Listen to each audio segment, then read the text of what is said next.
दिन आ रहा है। विवाह गीत मैंने चालू कर दिया है डालने का वीडियो। अगर आपको अच्छा लगेगा तो ज़रूर से ज़रूर सब्सक्राइब करना मत भूलिएगा, लाइक ज़रूर दीजिएगा। जैसा होगा ऐसा गलती होगी तो माफ़ करना। राजा के आंगन वा चांदन के रे बिरवा, अछन बिछन भई डाड़ी रे, तेहि तार मोरे बाबा सोनवा सांकल पाई, हेरे लागे सुघर सोनार, गाढ़े सोनराया काड़े, गढ़े सोनरा काड़े, गढ़े सोनरा सोलह सिंगार,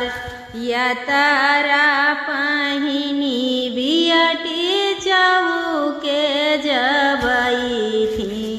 मोतिया बरन ढूरैयास, ती मोरी बियटी रयन धाना थोर भय, कीर दहज भय थोर, काऊने गुनैया बियटी चौके जरुआ,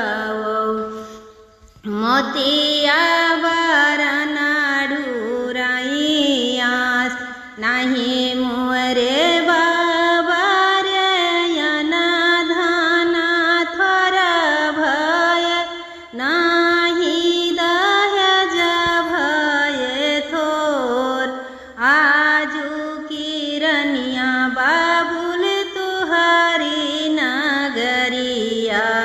भोरही विदेशिया के साथ, दूधवा पियाऊँ रे कांचन बियटी, दही खावाऊँ साढ़ियार, एक तू बाती न मानऊ रे बियटी, चली हो परदेसिया के साथ, आज ही बाबुल तुहरा दशा वादुल्हमा होई है, छूटी जाई हैं गौआ के लोग, आजू रे आजू बाबुल तुहरा ही दशा वादुल्हमा होई है, छूटी जाई हैं गौआ कई लोग, माइया कई गोदिया दूल्हमा होई जाई हैं,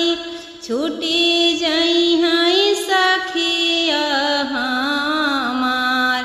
यह तऊ बीरानवा पहुँची बना जाई हैं, छूटी जाई हैं भाभी हमार, रात दीना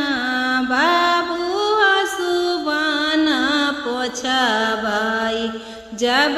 सुधी आई हैं तुहार। जो गलती होगी माफ़ करना।